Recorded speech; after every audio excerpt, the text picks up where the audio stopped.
انا واحد من الناس ممكن اكون فقدت الامل ان احنا كمسلمين او كعرب ان احنا نتوحد. انا لا مثالي ولا خيالي ولا حالم، وعارف ان الموضوع ده مش هيحصل. بس تعالى قول لي انت ايه اللي ممكن نشوفه لو الحرب دي اتحول مسارها لصالح الكيان الصهيوني؟ ايه اللي ممكن يحصل؟ ايه اللي ممكن يحصل لو امريكا دخلت وغيرت شكل الحرب؟ ايه اللي ممكن يحصل؟ هنروح لسكة اسرائيل العظمى. خلاص شكرا، ما بقاش في حد فاضل في المنطقة كلها، ما بقاش حد فاضل في الشرق الاوسط كله الا ايران ومصر. خلاص.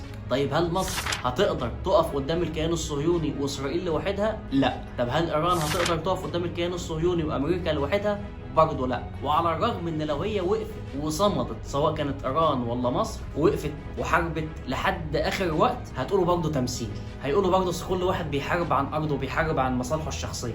يضربوا صواريخ تقولوا تمثيل، يعملوا مقاومه يقولوا ارهاب. ايه الصيغه اللي ممكن نتفق عليها علشان نحارب الكيان الصهيوني؟ ايه الصيغه اللي ممكن احنا كعرب كمسلمين نقولها او نتفق عليها نحارب بيها الكيان الصهيوني؟ ايه الصيغه المناسبه بعد ما سوريا راحت، بعد ما اليمن راحت، بعد ما ليبيا راحت، بعد ما لبنان راحت؟ ايه الصيغه المناسبه من وجهه نظركم؟ يعني انت كراجل مؤيد ان الاتنين ظالمين ومش فارقه معاك. طيب في كيان منهم هينتصر، وفي الغالب لو الموضوع ماشي بالسكه دي وامريكا دخلت يبقى احنا عارفين مين اللي هينتصر. يعني انت بقى قدام الامر الواقع ده هتعمل ايه؟ هتعمل ايه؟ انت هتتعايش عادي مع الكيان الصهيوني وهيبقى خلاص من الشرق للغرب، من النيل للفرات؟ هتتعايش انت مع الفكر عادي؟ هتتعايش لو جه عمل معاك تطبيع ادبي وثقافي وفرض اللغه بتاعته؟ يعني انت هتتعايش مع اللغه العبريه ان هي تبقى لغه رسميه لو بقت